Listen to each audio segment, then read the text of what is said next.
Hello guys, how are you? I miss you. Miss Emmy is here.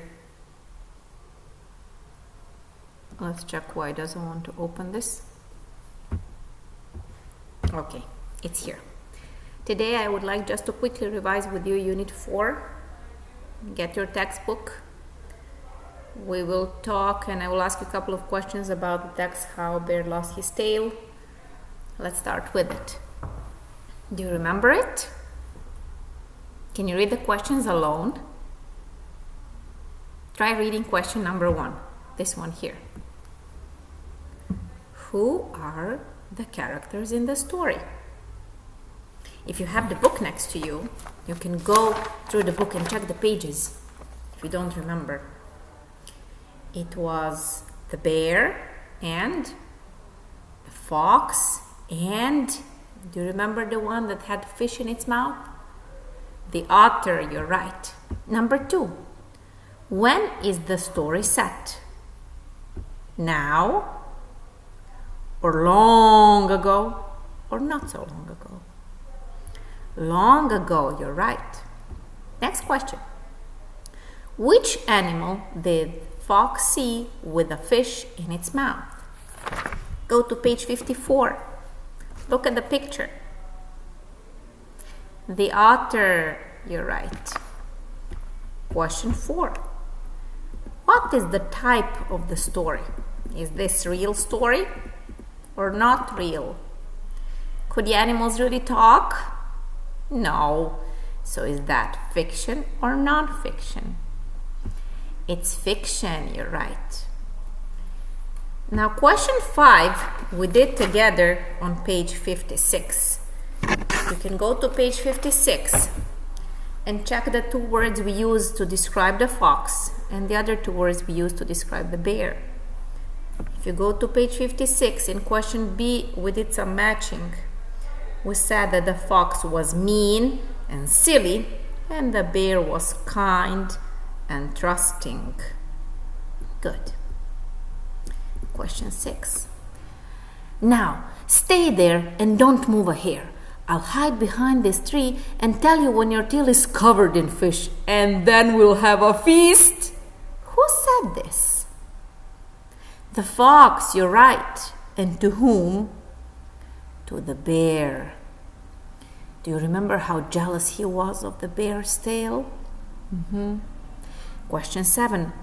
What happened to the bear's tail in the end of the story? If you're not 100% sure, you can go back to page 55. Check. Can you remember where it's written? Can you find that sentence? At last, Bear could stand it no longer and leapt up. But oh, his tail had frozen in the water and snapped off completely. Remember? It got frozen, and when he tried pulling it out, as you always say, it got cut. Perfect, guys. Read this story one more time, please.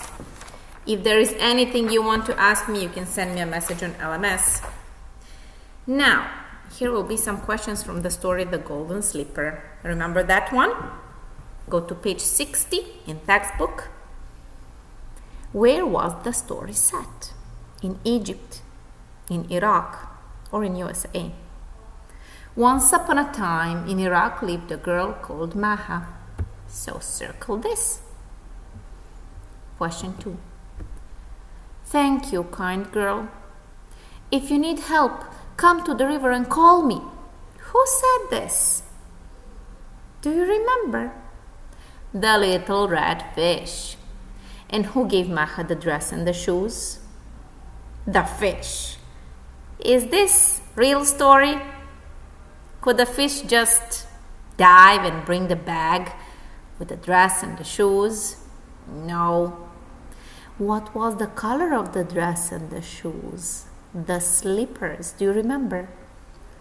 Can you find that sentence? She was sad because she couldn't go to the party. Do you remember? On which page can we find those answers?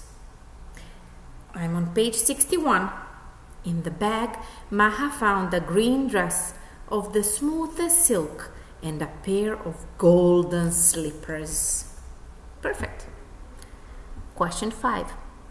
Will you be my son's bride? Who said this?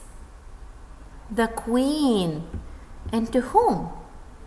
Whom did she ask to be her son's bride? Maha, you're right. 6. Why was Hatun mean to Maha? Do you remember that? We had that answer, let me check on which page. Page 64. C, and then question 1. Because she was jealous, you're right. When Maha lost one slipper, who found it? Do you remember that? The princess horse, you're right. Now, from the story Yoshi the Stonecutter, that's in the workbook, the text from pages 32 and 33. Did you read it? If you didn't, pause the video, read that text, and then come back to answer. Where is the story set? Long ago in the mountains of Japan, there lived a stonecutter called Yoshi. So the answer is Japan. When is the story set? Last year, now, or long ago? Long ago. What is the name of the stonecutter? Yoshi. We can find that in the title. Here, this is how to spell it. One day, Yoshi took some stone to a rich man's house. Yoshi loved the rich man's beautiful home, his silk clothes, and his clean, soft hands. Oh, I wish I could be a rich man. Who said this? Yoshi is saying this, you're right. And why does Yoshi want to be a rich man? What do you think? Because he would also like to have beautiful big home. He would love to have silk clothes, and he would also love that his hands are soft and clean. Thank you so much for watching. Talk to you soon. Bye.